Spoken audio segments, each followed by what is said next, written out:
namna utazungumzia Tanzania, taifa la Tanzania, nchi ya Tanzania bila kuzungumzia kuhusu hayati baba wa taifa Mwalimu Julius Kambarage Nyerere. Leo Tanaka Podcast imetembelea jijini Dar es Salaam na hapa tupo Magomeni kwenye nyumba kumbukizi ya Mwalimu Nyerere.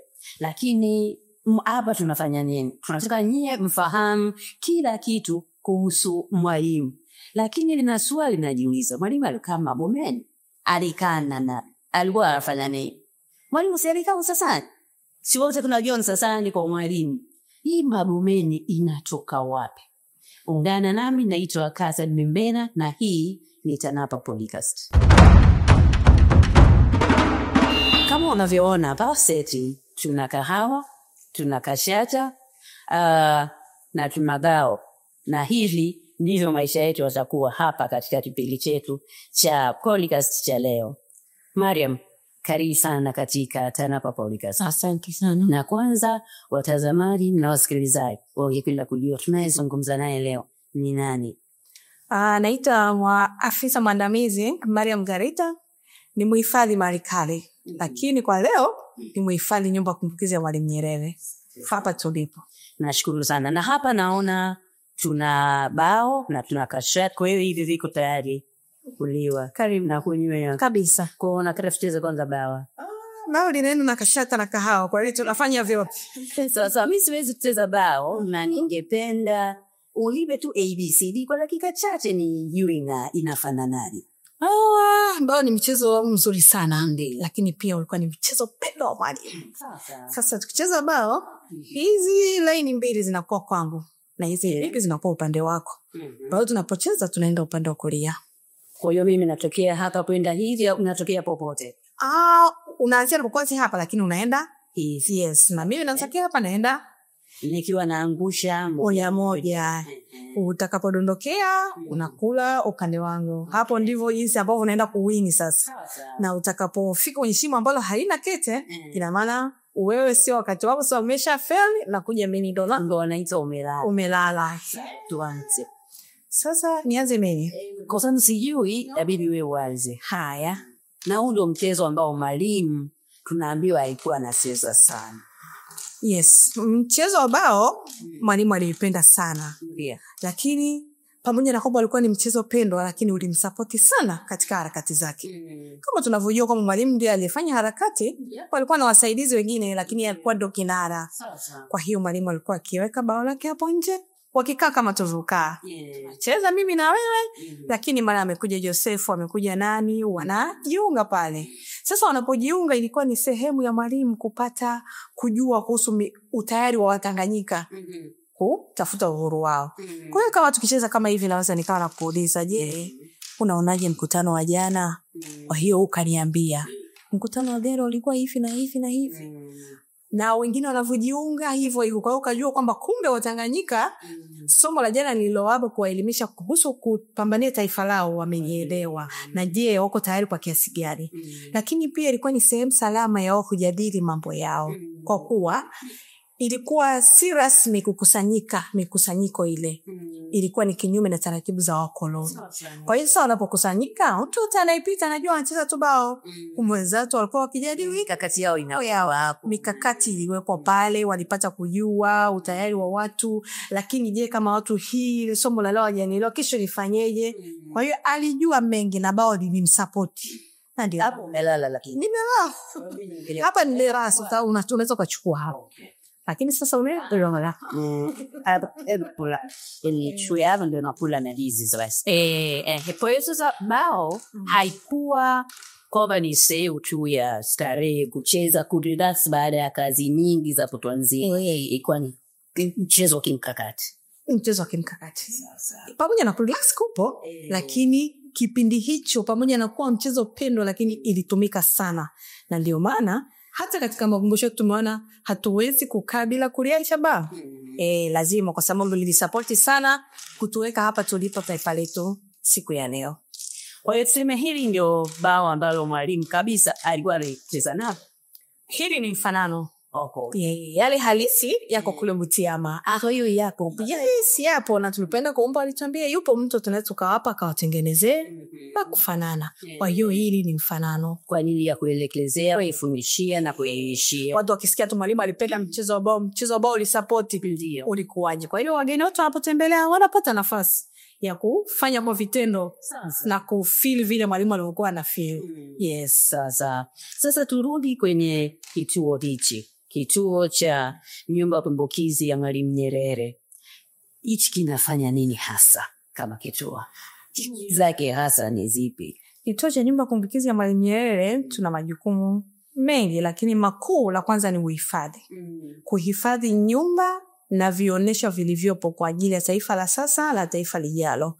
Lakini kutunza kumbukumbu za maisha ya mwalimu miaka 1950, lakini harakati za kupata uhuru wa Tanganyika. Kwa sababu taifa lilikuwa Tanganyika kabla ya Tanzania. Kwa hiyo tunatunza, tunahifadhi na kuelimisha jamii kuhusu maisha ya mwalimu na harakati za ukombozi wa Tanganyika. Lakini pia mnakaribisha watu kuja kutalii. Kwa hiyo sasa pamoja na uhifadhi tunafanya pia utalii, kwamba mtu anapokuja kupata elimu kwetu ni mtalii. Kwa hiyo ni sehemu ya utalii. Kwa hiyo tunatunza, tunahifadhi, tunatoa elimu ambayo sasa ndio utalii tunaofanya. Utalii wa kihistoria. Yes. Sasa hii nyumba tuseme Mwalimu Julius Kambarage Nyerere ameishi na sisi hapa duniani miaka 77. Ni wakati gani alikaa kwenye hii nyumba? So mkimsikia kuna nyumba Msasani, kuna nyumba Butiama, labda kuna nyumba nyingine tena. Hapa alikaa hii. Kwa kuongezea tu utasikia pia Mwalimu alikaa Pumu. Ndio nirudi nyuma kidogo ili tupate ule mtiririko.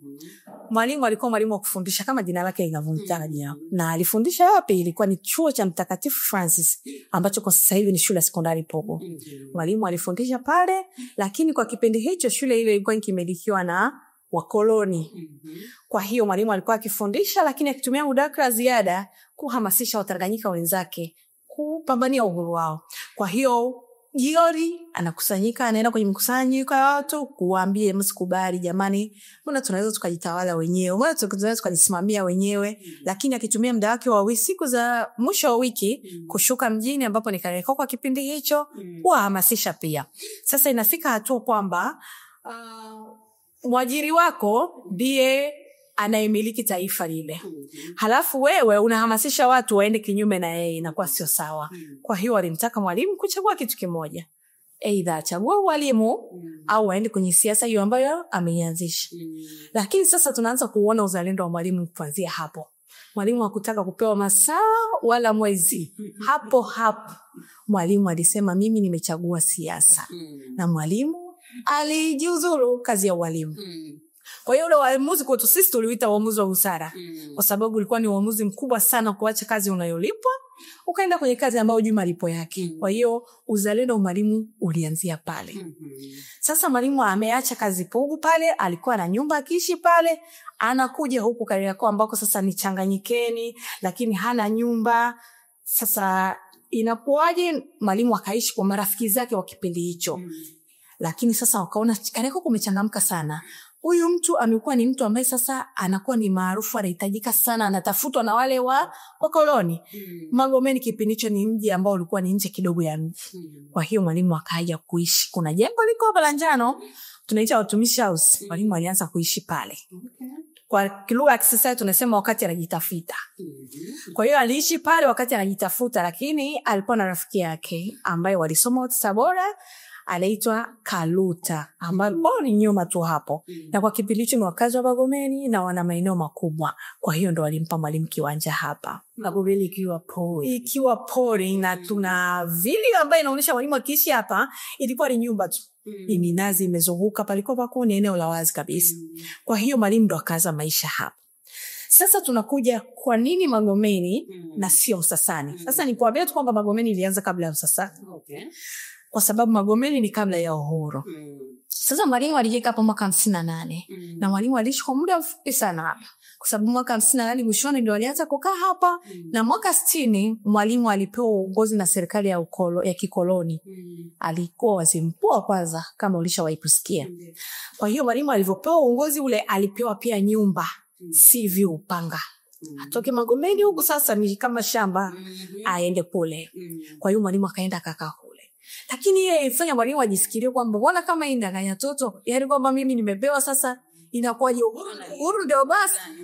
Kwa hiyo sasa Mwalimu alirudi kwa force ile sasa ya kutafuta uhuru kwa nguvu zote. Sasa ndio mpaka mwaka 61 tunapokuja kupata uhuru. Hakukaa hapo alianzi, lakini ile kuongeza ile kasi. Yes.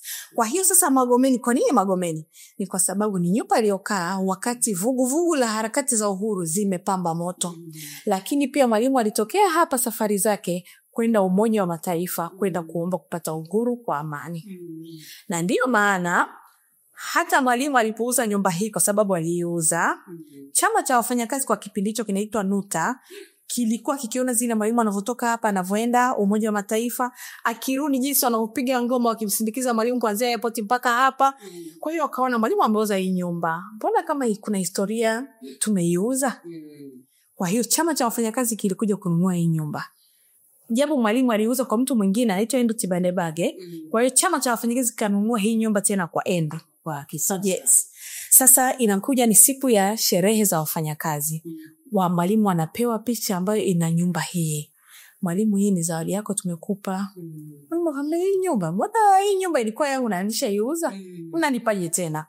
Mwalimu akamwambia, Mwalimu, tumeona kuuza hii nyumba ni kupoteza historia ya taifa, kwa sababu tulikuwa tukiona harakati zikifanyika, vikao mbalimbali vikifanyika katika nyumba ile. Kwa Mwalimu, kutokana na uzalendo wake, tunarudi tena, akamwambia kama mmenunua kwa ajili ya kutunza historia, basi wapeni wenye dhamana ya kutunza historia. Na ndio maana nyumba hii sasa kwa kipindi hicho ikawa chini ya Wizara ya Elimu na Utamaduni mpaka ilipoanzisha Idara ya Mambo ya Kale, ndipo nyumba hii ilihamia Idara ya Mambo ya Kale kusimamiwa. Mpaka sasa tunakuja TANAPA the next level, inakuja kusakamia nyumba hii na kuiboresha zaidi. Okay.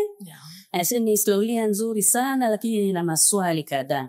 Kwa hiyo hapo Mwalimu alikajibu kwanza alikuwa kiasi gani?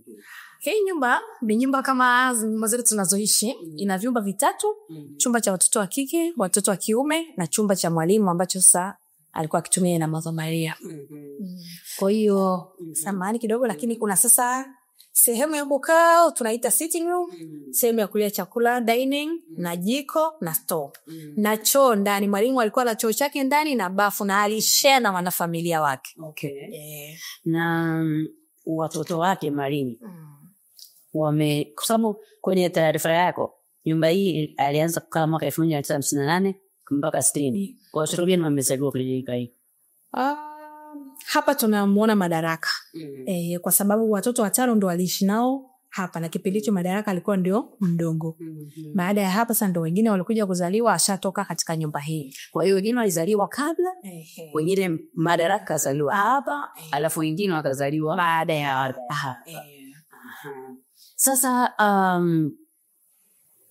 kuna majirani, kuna marafiki, kuna familia kama kina Madaraka, Mwalimu na kina Mheshimiwa Makongoro na wengine, na watu ambao walifanya kazi na Mwalimu.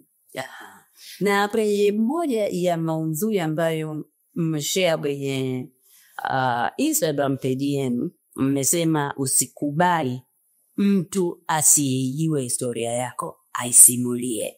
Sijaweka kama yalivyo, lakini hicho inaonyesha kwamba huijui Mariam.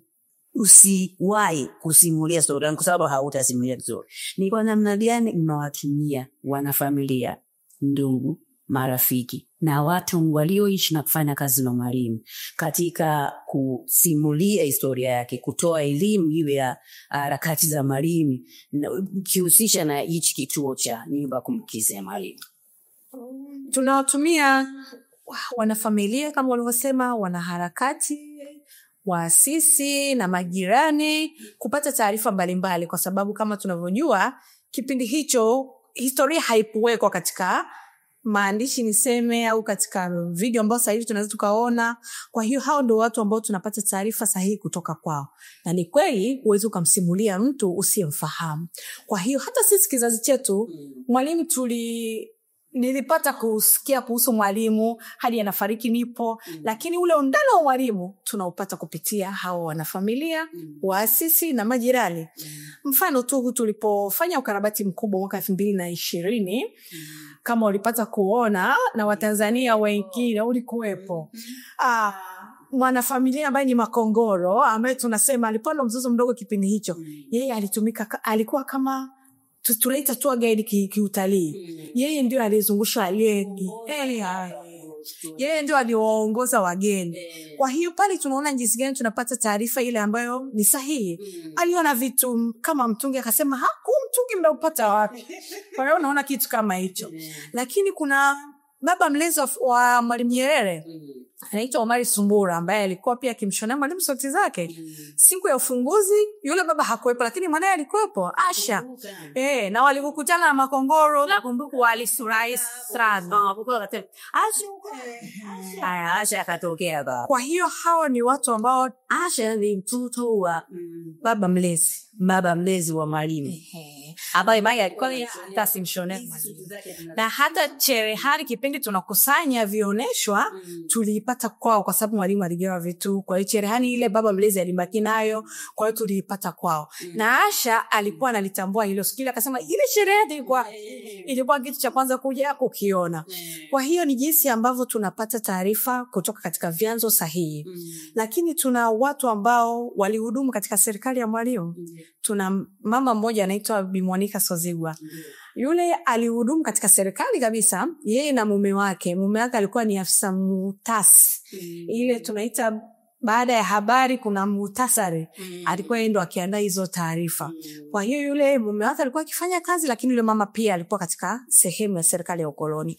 Kwa hiyo yule mama amekuwa akitupa taarifa nyingi sana. Lakini pia yule mama hakuishia tu kwamba alifanya kazi katika serikali. Yule mama pia alikuwa rafiki wa Mama Maria. Na mpaka sasa nadhani yule marafiki. Kwa hiyo alikuwa kipindi Mwalimu mama anaishi katika nyumba hii, alikuwa akija anatuambia wakati wanaume wako sebleni wakijadili mambo ya siasa ni jinsi gani watamtoa mkoloni, basi alikuwa akikaa jikoni na mama wakijadili mambo yao pia ya upande wa wanawake. Kwa hiyo ni jinsi gani tunaona ile reality ya kipindi hicho, aliona maisha wakiishi hapa ilikuwaje. Anatuelezea tu tuna kabati la vyombo. Kuna vyombo ambao unaweza ukahisi ndo hivi lakini sivyo ukivitazama vizuri. Akisema kwamba kipindi hicho ilikuwa ni gharama sana kununua vile vyombo, lakini walikuwa wakicheza michezo. Kwa hiyo unakuta karibia mtaa nzima wa vyombo vya kufanana, kwa sababu kipindi hicho michezo nimenunulia mimi. Kipindi kijacho tunanunulia mambo kama vijumbe na vicheka, michezo ziko yani marudio. Hiyo kwa kweli. Kwa hiyo tunaona vitu kama hivyo.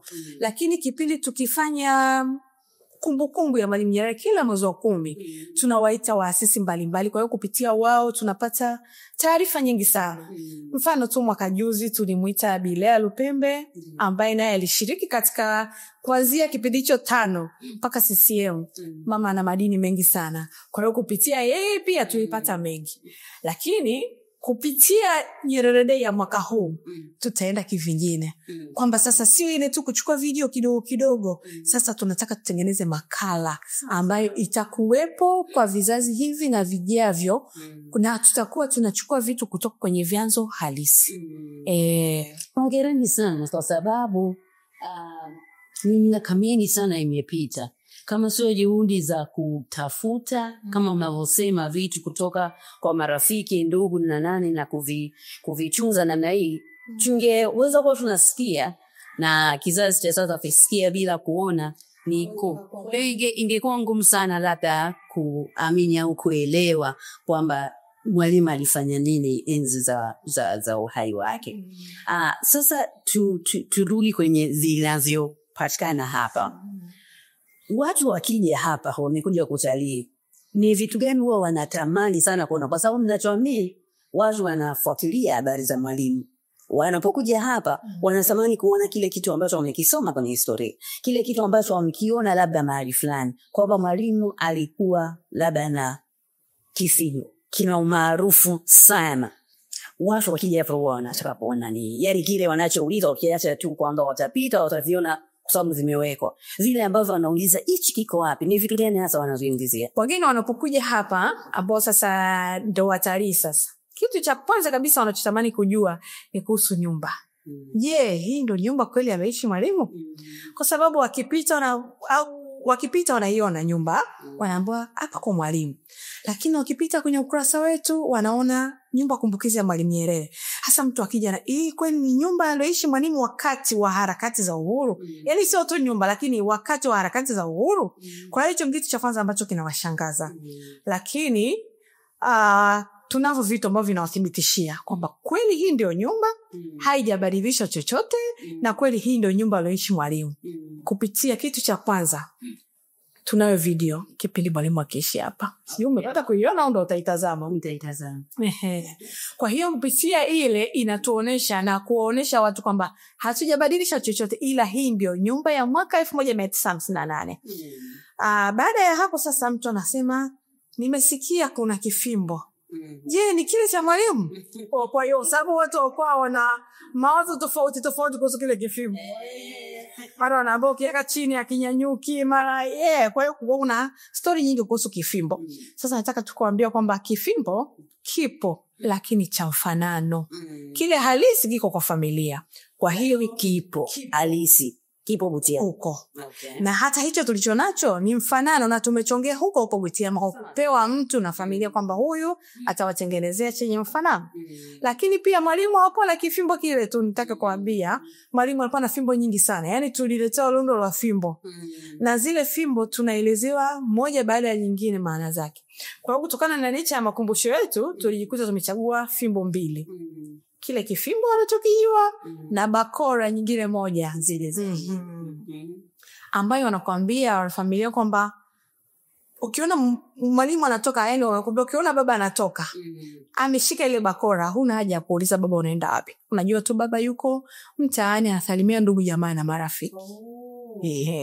Lakini unapomwona ametoka na kile kifimbo, yani sikio ni serious, yupo kikazi, kuna mkutano sehemu au kuna jambo la kiserikali.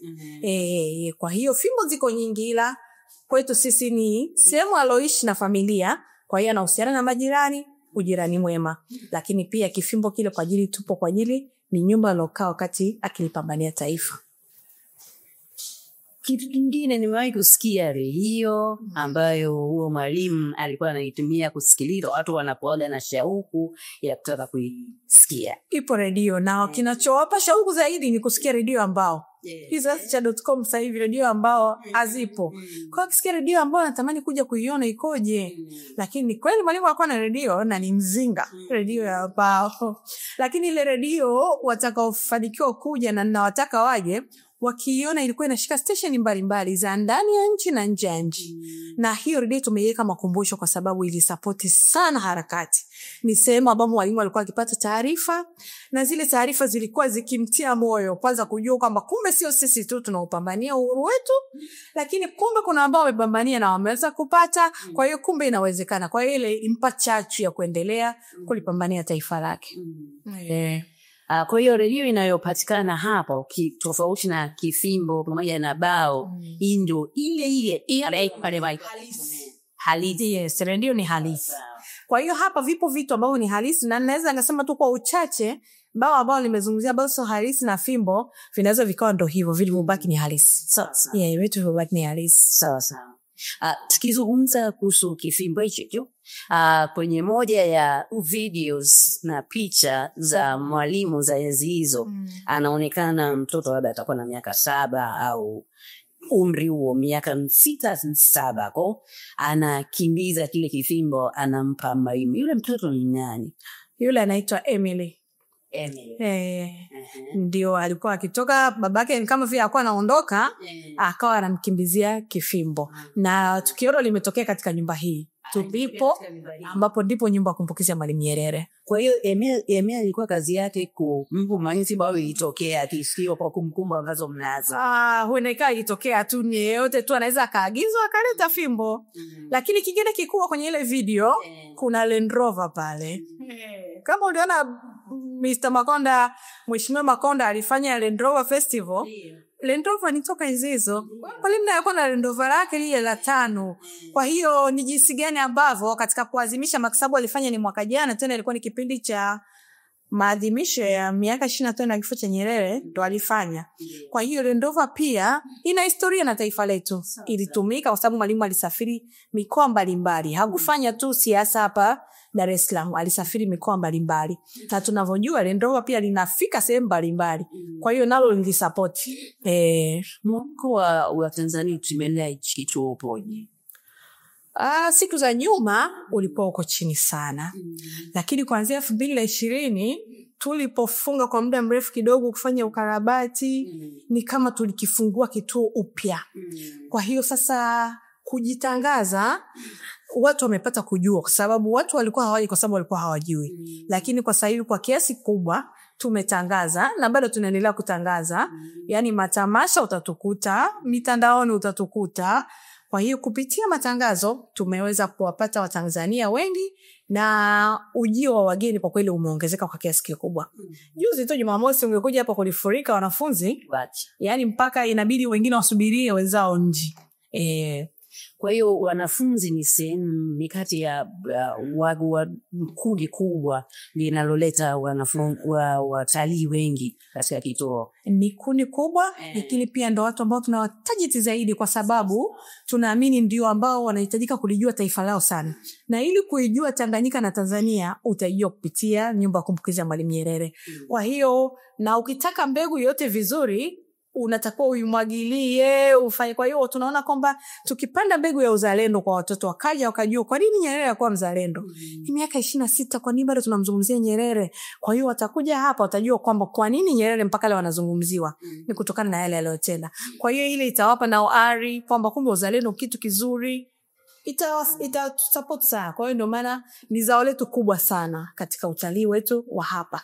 Japo na watu wazima wanakuja, lakini kikubwa kuna wageni wengi sana kutoka nje. Ambao yani mtu akitaka tu kujua Tanzania akigugo anakuta Nyerere Memorial House, unakuta amekuja hapa na kuweza kupata historia. Moja ya vitu ambavyo vina maarufu kubwa kuhusu Mwalimu ni misemo yake na saha zake. Kwa mfano mimi ninapenda moja inasema uhuru bila nidhamu ni fujo. Nimeona kwa wakati nazunguka kwenye hii nyumba sehemu nyingine wanasema na uhuru wa ukweli unahitaji bidii mfululizo. Sasa haya maneno sio kama Mwalimu aliyasema na yanafit kwa hadhira aliyozungumza wakati ule. Inafit kwenye hadhira ya sasa pia. Uhuru bila nidhamu ni fujo. Ambayo ni kweli katika level yoyote. Au uhuru unahitaji bidii mfululizo. Ipo kwenye karibu kila kitu. Ushafanikiwa lazima kitu unachofanya wanaita consistency. Unachofanya lazima hebu niambie maneno mengine matamu ya Mwalimu ambayo ile maneno yake yote tu yanaishi mpaka kesho. Ambayo wewe una mara nyingi unayatumia. Ni kweli Mwalimu alikuwa na misemo mingi. Na huo uhuru wa kweli unahitaji bidii mfululizo. Naweza nikaongezea kidogo kwamba hiyo mfululizo aliifanya kwa vitendo. Kwamba sasa ameacha kazi ya walimu ambao alikuwa akipata muda wa jioni tu na weekend kufanya siasa. Sasa amepata muda wa moja kwa moja. Kwa hiyo sasa imekuwa mfululizo. Tumetoka leo, tunatoka kesho. Kwa hiyo hiyo ni maneno aliyatoa tu, sio kwamba aliyatoa, lakini maana yake kwamba alikuwa anawapa moyo Watanganyika wenzake kwamba tumeamua kudai uhuru, basi tutoke kila siku. Sio tumetoka leo kesho tunalala kesho tunatoka, hapana. Ni leo kesho kuto tuko barabarani mpaka kieleweke. Kwa hiyo alifanya kwa vitendo. Lakini tunakuja na usemi mwingine anasema tukiungana na kuwa kitu kimoja tutapata uhuru wetu kwa bei rahisi. Bei rahisi ya kumaanisha pesa, lakini alimaanisha kwamba harakati zitakuwa rahisi kama wote tutakuwa tunazungumza kitu kimoja. Lakini kingine alizungumzia kwamba Mwalimu hakutaka uhuru tu wa Tanganyika. Lakini ingekuwa amri yake ingekuwa ni Afrika nzima tuwe kitu kimoja. Na ndio maana alisema kwamba Tanzania ni sehemu ndogo sana ya Afrika. Na maendeleo yetu ya mbeleni yatategemea maendeleo ya bara zima. Na ndio maana hata pamoja na kwamba tulipata uhuru mapema sana mwaka 61, lakini aliendelea kupambania mataifa mengine. Tunaona mpaka mwaka 94 ndio South Africa wanapata uhuru. Kwa hiyo kwake uhuru, kuwa huru wakati jirani yake hayuko huru, kwake uhuru ulikuwa hauna maana. Ndio maana aliendelea kusupport wengine. Lakini uhuru bila mipaka ni fujo. Mimi hapa ni kwangu, mpaka wangu ni hapa. Wewe ukaja ukajenga kwako ukasogea hadi huku. Hata kama nchi yetu ina uhuru, hasa uhuru umeutumia vibaya, inakuwa sasa ni fujo. Na ndio maana hata baada ya nchi kupata uhuru, bado nchi imekuwa na sheria na taratibu. Kwa hiyo ina maana kila kitu kinahitaji utaratibu na sheria, kufuata utaratibu na sheria. Kwa hiyo nadhani hili Mwalimu alizungumza kuendekao ilikuwa ni baada ya uhuru. Au hata kama ni kabla, kwamba hata kama sasa tunautafuta uhuru, lakini tujue pia uhuru na mipaka yake. Kwa hiyo ndio maana hata baada ya uhuru bado tumeendelea kuwa na mipaka ili amani iendelee kuwepo. Bila mipaka amani haiwezi kuwepo. Sasa mimi ningependa sana kusikia unayetutazama na unayetusikiliza, maneno yapi ya Mwalimu unayapenda? Yani yanakukumbusha, yanakuhamasisha, yani maneno gani ya Mwalimu kwako yani yanacheza nafasi kubwa sana katika mambo unayofanya, yani kuhamasika, kubidiika na vitu vinavyofanana na hivyo. Tuna page zetu kwenye Instagram, kwenye Facebook na kila mahali. Natamani useme nini, maneno gani ya Mwalimu kwako? Hayo ni baadhi tu ya nasaha, maneno ya Mwalimu ambayo alikuwa anatumia akiwa hai na akiwa akihamasisha, wataka watu wafanye bidii, akiwataka watu wapambane. Ni maneno gani ambayo wewe unayenisikiliza na kunitazama unayapenda, yanakutia moyo, yanakuhamasisha, yanakufanya utoke upambane? Ni maneno gani ya hayati Mwalimu Julius Kambarage Nyerere unayapenda? Mambo ya drop hapo kwenye comment section ya kipindi unachokisikiliza, tuone ni maneno gani wewe yanakufariji ya muasisi wa taifa hili, baba wa taifa hayati Julius Kambarage. Kwa Maria, huu ndio mwezi ambao tunamkumbuka Mwalimu Nyerere, muasisi wa taifa hili, baba wa taifa hili. Na hichi ni kituo ambacho kinatunza kumbukumbu, lakini kinatoa elimu kwa jamii kuhusu maisha ya Mwalimu kiwa la kituo hichi. Mmeklani nini kwa wakati huu? Nyumba kumbukizi ya Mwalimu Nyerere, kama zilivyo taasisi nyingine zinazotumia jina la Mwalimu, lakini taifa kwa ujumla, kila ifikapo tarehe 14 mwezi wa 10 tumekuwa tukiadhimisha, ikiwa ni sehemu ya kukumbuka na kuenzi yale aliyofanya Mwalimu kwa taifa letu. Sasa kwa miaka ya nyuma tumekuwa tukiita watu, wanafunzi, waasisi, majirani, tukifanya hafla fupi ya kumkumbuka Mwalimu. Lakini tumeona kwamba ile inakuwa inaishia pale, au tunakuwa tunapata kitu ambacho kinakuwa kinaishi kwa siku ile ya tarehe 14. Lakini kwa mwaka huu ambapo tunamwadhimisha Mwalimu kesho, ikiwa ni miaka 26 tangu kufariki kwake, tunafanya kitofauti kidogo. Tuna project yetu ambayo tumeiandaa. Programu hii imeanza toka tarehe 1 mwezi wa 10 na tutaikamilisha tarehe 30, ambapo ndipo tutakapoitoa sasa. Programu hii kidogo ni kubwa, lakini italeta manufaa zaidi kwa taifa na kwa vizazi vijavyo, kwa sababu tunatengeneza makala ambayo makala hii tuna imani kwamba tutapata taarifa nyingi kutoka kwa watu wengi zaidi, wakitueleza ni jinsi gani wanafahamu Mwalimu, ni jinsi gani waliishi naye, ni jinsi gani waliona akifanya harakati na mengine mengi kuhusu Mwalimu. Kwa hiyo itakuwa imebeba Mwalimu Nyerere kuanzia maisha yake, harakati, uongozi na hata baada ya hapo, ambapo ni jinsi gani sasa tunamkumbuka Mwalimu. Kwa hiyo kwa mwaka huu tumeona tufanye kitu ambacho kitaishi, kitakuwa na faida kwa taifa la sasa na taifa lijalo. Hongereni sana, ni project kubwa lakini inaendelea kuweka kumbukumbu ya Mwalimu vizuri, lakini inaendelea kuonyesha mwitikio mpaka leo wa kile ambacho Mwalimu alikifanya. Hongereni sana kwa watu wetu. Asante. Tumeona ni kuna hazina kubwa ya watu ambao wanamfahamu Mwalimu zaidi, lakini hawajapata muda au platform ya kuongea ili taifa liweze kumjua Mwalimu zaidi ya vile ambavyo wanamjua. Kwa hiyo tumeona tutumie mwaka huu katika kumbukumbu hii iwe ni sehemu ya kuenzi, kukumbuka na kuendelea kuyaishi yale ambayo mwalimu aliyafanya kupitia hazina hiyo. Na tunawahitaji sana kwa sababu ili historia ikae vizuri kama tulivyosema pale kabla, waliokuwepo wakati mwalimu yupo ndio hazina tunayoitegemea kiukweli, kutupa taarifa za kweli na sahihi kuhusu mwalimu. Ni kweli. Hongereni sana kwa project. Asante sana. Bado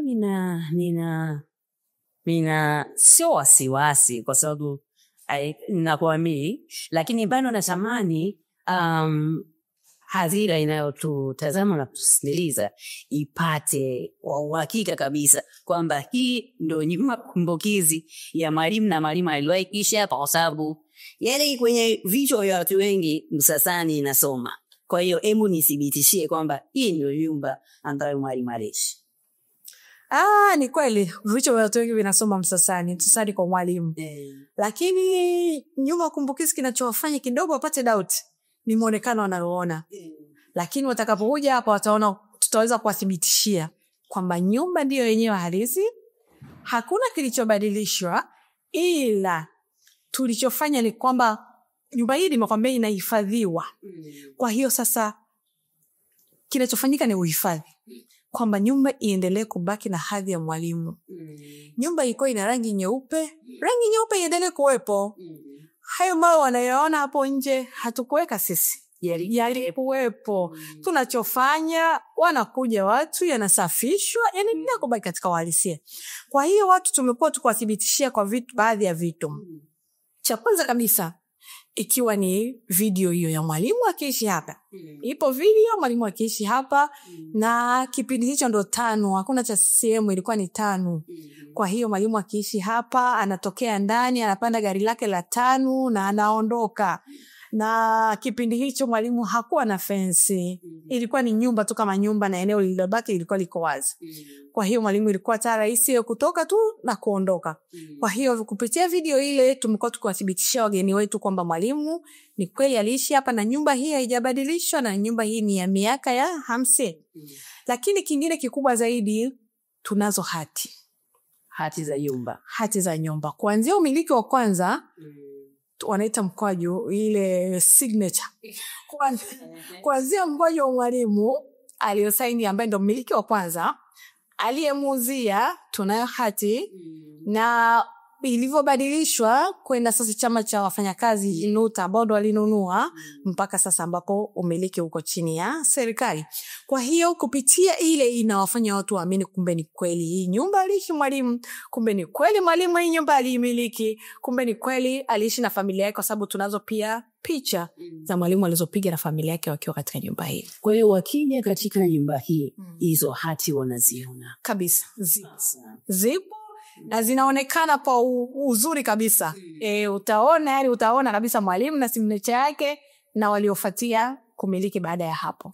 Labda tu mnaotusikiliza na kututazama, mnachotakiwa kufahamu ni kwamba mwalimu alikuwa na harakati nyingi na ameishi mahali pengi, na kwamba hapa ni kati ya maeneo aliyoishi, na hapa aishi wakati wa harakati za ukombozi. Kwa hiyo ukiweka tu hiyo kwenye akili yako, inakaa vizuri kwamba Msasani kupo, lakini Mamoneni upo. Tunaambiwa unapumu, kuna Butiama, hadi maeneo ambayo amekaa. Na hata kwenye maisha yetu ya kawaida, leo unafanya kazi hapa, unahama unaenda kufanya kazi Bukoba, unahama unaenda kufanya kazi Songea, huko kote manake umeishi, sivyo? Kwa hiyo na hii ni kitu kile. Ambapo nikitaka naongezea tu kwamba kwa nini Magomeni, ni kutokana na umuhimu wa nyumba hii katika historia ya taifa, kwamba ndipo kipindi hicho vuguvugu limepamba moto. Mwalimu alikuwa akitumia nyumba hii kuishi na familia yake, lakini pia alitumia katika harakati, kwa sababu tunajua mikutano ya hadhara ilikuwa ikifanyika sehemu mbalimbali. Magomeni, Mapipa, Mnazi Mmoja, sana Mnazi Mmoja inatajwa. Lakini nyumba hii ilitumika kwamba sasa kuna vile vikao vile vya siri, vile nyeti vile ambavyo hamwezi mkakaa wote watu wa hadhara, ni wale viongozi walikuwa wakikaa katika nyumba hii kufanya vikao vile vya siri. Kwa hiyo Light Sebule hii ingeongea leo, ingeweza kutujuza mengi yaliyojadiliwa kipindi hicho. Unafahamu mpaka tumeza Mkwa mnikuishia. Yaani ilikuwa bado kidogo nikufunge. Kwa hiyo sasa labda tuanze tena nione kwamba katika kumfundisha hapo mwanzo nimepata ili wanafunzi saa nyingine wanampindua mwalimu. Kwa hiyo si kama sikio this time litazidi kichwa. Leo nimeelewa nikaelewa tena. Karibu na kashata sijakupona. Ninaenda lakini nitaendelea. Sawa. Okay. Nyumba kumbukizi ya Mwalimu Nyerere tupo siku 7 za wiki bila kujali weekend au sikukuu. Tunawakaribisha sana. Ni rahisi kufika kwa sababu ni karibu na barabara kuu ya Morogoro. Kwa hiyo utakapokuja karibu nyumba kumbukizi ya Mwalimu Nyerere ambayo iko Magomeni Usalama. Viingilio vyetu ni rahisi sana na rafiki. Nikimaanisha kwamba 2360 tu kwa Mtanzania mtu mzima na 1180 kwa mwanafunzi. Lakini pia tunapokea wageni kutoka nje ambao kwa 29,500 tunaweza tukakupokea na kukuhudumia. Kwa hiyo unaweza ukatupata pia kupitia ukurasa wetu wa Instagram ambao ni Nyerere Memorial House. Tunajua vijana wengi sasa hivi uwezi ukawapata kwenye mikutano au kwenye matamasha, basi sasa hivi tunawapata huko. Kwa hiyo kupitia ukurasa ule utaweza kujua au kuona nini tunachokifanya, lakini matukio mbalimbali ambayo tunayafanya katika kuendelea kuenzi na kutunza kumbukumbu na historia za upatikanaji uhuru. Karibuni sana. Mambo ni mengi sana na muda ni chache. Kwa muda tulokaa hapa tumezungumza machache sana kumhusu Mwalimu. Imagine harakati zote za ukombozi. Hatuwezi kuyamaliza kwa dakika chache ambazo nimekaa na Mariam Mapaki nisimulia. Lakini kitu kizuri ni kwamba hii nyumba kumbukizi kama alivyosema ipo wazi siku 7 za wiki. Kila siku wako hapa kwa ajili ya kukupa historia ya Mwalimu kupitia nyumba hii kumbukizi ya Mwalimu Nyerere. Tembelea hapa utapata taarifa zote, lakini tembelea kwenye mitandao ya kijamii utapata maelekezo yote ya kufika hapa. Mimi naitwa Kathleen Mbena na hii ni Tanaba Podcast, hifadhi zetu, sauti yetu.